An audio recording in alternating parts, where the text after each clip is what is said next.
All right, let's talk about luggage. There's a lot of stuff I wish I had known when I started traveling and moving around the world that I didn't. And I think just going over all the types and things that have accumulated over the years and how I use them and the securities and stuff like that related to them could be useful. So bear with me. All these luggage, I'm not promoting anything. Half of them, I don't even know the brand or care. Okay, and I'm not promoting them. And if you're looking for a link to buy them in the description below, you may not find it because, well, it's not my thing. And on top of that, I don't think I have, any source to where to buy those these days. But it's the global idea that counts, and hopefully you're gonna learn something from that. So this is my workhorse. Okay, this is the luggage I carry everywhere. This is the Samsonite Cosmolite, lightest luggage in the world. It's 600 bucks, granted. I love it and I hate it, okay? Yes, it's super light that I can lift it with my little pinky, but on the other side, I don't know if you see from there, but I'll give you a B-roll, okay, it's scuffed. Okay, this thing is crazy. Okay, you even knew after 1 or 2 trips, okay, it's gonna accumulate all the grain and the stuff from the conveyor belt. It scratches everything. This is fiberglass, right? So it's very, very light, granted, but they should have put a better coating of paint on this thing for 600 bucks. That's not smart. They have a lock to close them. Now, let me teach you about this very quickly. Not for that luggage, for every luggage. This is a TSA approved lock, meaning that anybody on earth can open them by 3D printing what they call a TSA approved 7 key. Now, the key number 7 is the one that's used by almost every single luggage. It's an international. You can Google that. Google TSA key number 7, and you're going to be able to open almost every single luggage there is. That's it. So if you think that this is going to protect you against anything, it won't. This luggage is cool, but it doesn't open. Okay, the reason why I'm having this is simple. Today, we're talking about automation in almost every single airport, right?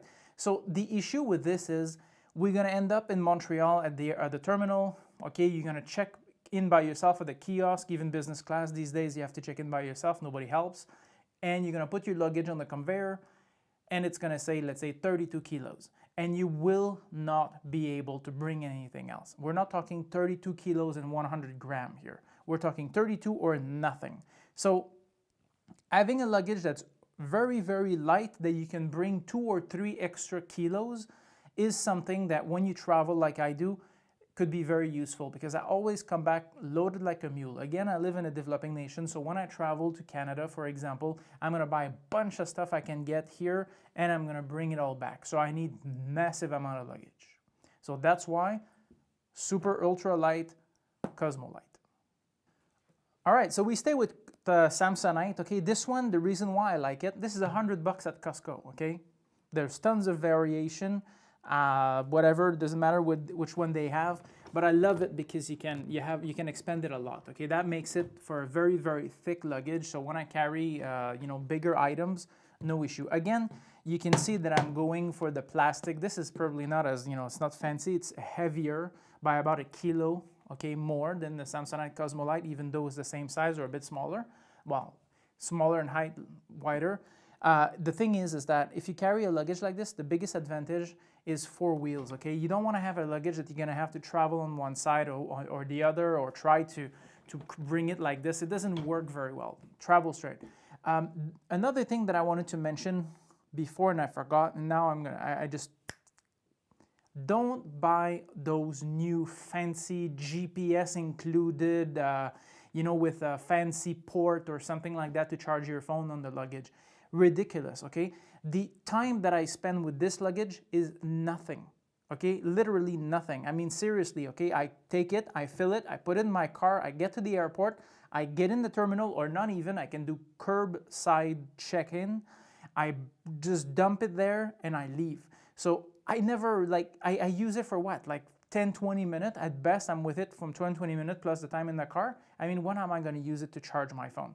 But the fact that the new ones have embedded phone charger is ridiculous because you're adding maybe a kilo extra for all the, the electronics and the padding and the whatever. This is retarded. On top of that, they're starting to have a lot of issues with those luggages. No, it's an uncountable noun. Luggage. With these Luggage, because you cannot bring batteries inside your luggage, inside your check-in anymore because of the Samsung Galaxy that actually started exploding and burning inside planes. So if you have that kind of luggage, they will refuse them. No fancy luggage, make it simple. And I don't do cloth anymore because they're too heavy because of the armature. And yeah, this is passé, okay? We're these days hard shell or nothing. All right, my secret weapon. No, I'm joking. Duffel bag. This is again Samsonite. Look, I'm not promoting Samsonite, okay? It's just that it's a good brand. I've been with them for 20 years, so that's it. So this is basically very huge, okay? You can put boxes inside. Now let me talk to you about boxes, because before you say, well, why do you have this? Just put your boxes and bring a box. Okay, let's talk about that. Vietnamese are a fan of boxes. When they get to Hanoi, you're gonna see the terminal, or Ho Chi Minh City, you're gonna see the conveyor belt. There are thousands of boxes on it. Because the Vietnamese government doesn't care when people bring boxes, they understand people want to be frugal, they don't want to spend for a luggage, they don't travel enough to justify that. Perfect. But when you arrive in other countries, Hong Kong is notorious for this, China and others, where you're gonna see boxes, they're gonna mean commercial. And you're gonna be stopped, you're gonna be searched, you're gonna have your luggage open, they're gonna ask you if it's commercial, and it's a lot of harassment. If you're using their minivan to pass through customs, like let's say from Shenzhen to Hong Kong, you use the minivan, forget about it, okay? I missed a flight because of that, because my staff thought, oh, that'd be great, boss, no need to buy a luggage, because normally we used to buy cheap luggage and just, almost disposable, one shot. That was my thinking. And they were like, no, we have thousands of boxes on the pallet, let's just pick those. And actually, I missed my flight because of that, because they stopped the minivan and they forced us to unload everything and test everything, and I missed my flight. So honestly, you don't want to have a box. This is $20. Trust me, you can load this up super big, more than any other luggage. This is 62 inches round, which is the maximum you're allowed. Trust me, a duffel bag like this will save you. I just carry this. It weighs nothing, right? It weighs like 300 grams. I keep this at the bottom of my luggage, so when I need the third luggage in a hurry, open it, load it up, come back with it. Perfect. So this is my third luggage, and it's amazing. So carry-on. Again, as you can see, we're talking about nothing. We're talking no weight, okay? This carry-on, okay, I don't care. It's I don't even know the brand. I bought this at like CAA or AAA, like car association, whatever. No issues, okay? Something light, something square, something carry-on size, okay, and something with no division inside. Because if there's division takes space. I put my drone in there, my cameras, everything, no issue. Again, 4 wheels. Disadvantage, I'll talk to you about that on the next luggage. This one, I pass so many because the wheels have a tendency to break when you're on grubby sidewalks. Okay. One thing with carry-on, and that's why weight matters. If you travel to Canada, US, Mexico, whatever, no issues. Nobody cares about carry-on size, or carry-on weight, sorry. Size, yes, not carry-on weight. And if the carry-on's slightly bigger, you can always gate check it. So you're gonna give it at the gate if they don't allow you in, and you'll pick it up when you land. So it's irrelevant. But the thing that matters the most, okay, is the fact that weight in Europe, weight in other countries, okay, like you go with Cebu Pacific in the Philippines, for example, or Vietnamese airline, or Air China, or something like that, you will have a weight check before you board with your carry-on. Not always, but if they suspect that your carry-on is a bit heavy, they will weigh it. And it could be 7 kilos, which is what in pounds, like 12 pounds maybe? No, what am I talking about? 14 pounds. Sorry, anyway, learn metric. Okay, so the idea is 7 kilos, okay, or maybe it's going to be 10 kilos maximum, okay? So check your airline and check what they allow.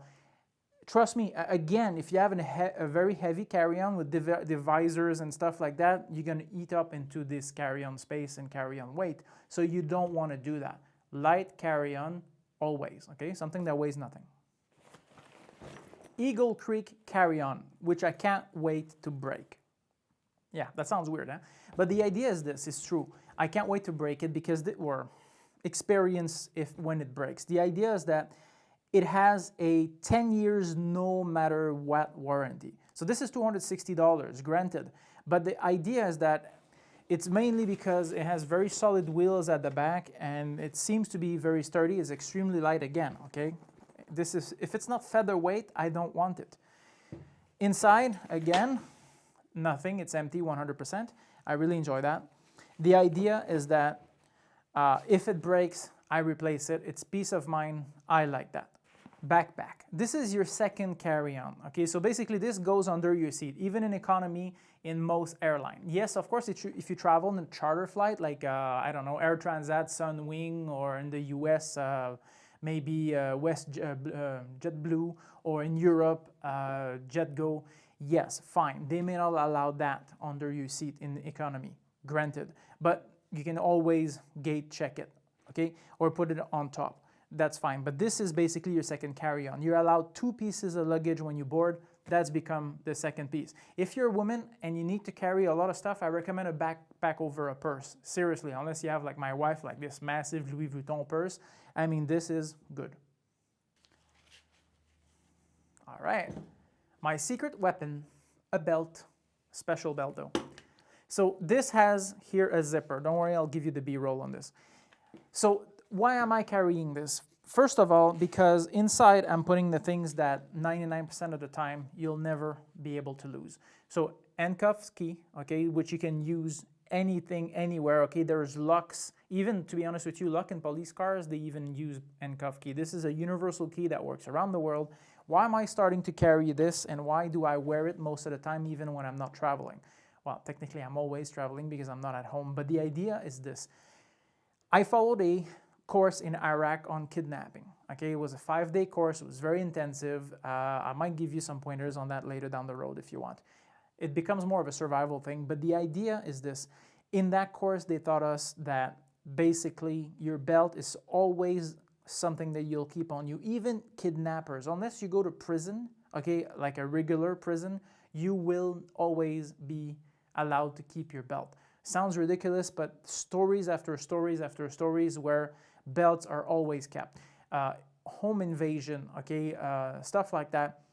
People never think of asking you to remove your belt, okay? So this is one of the reasons why those guys, which were actually military soldiers, taught us to do, okay? Inside, I also have papers, money, phone numbers, email addresses, the hotel I'm in, stuff like that. You cannot put your credit card in there, it's too narrow, but everything else that you really could need is in there. Okay, I have an elevator key in case you know, there's any issues. That's very small key. I have my Series 7, which I was mentioning to you, the basically the TSA 7 key, so I can open any single luggage. So small, who cares?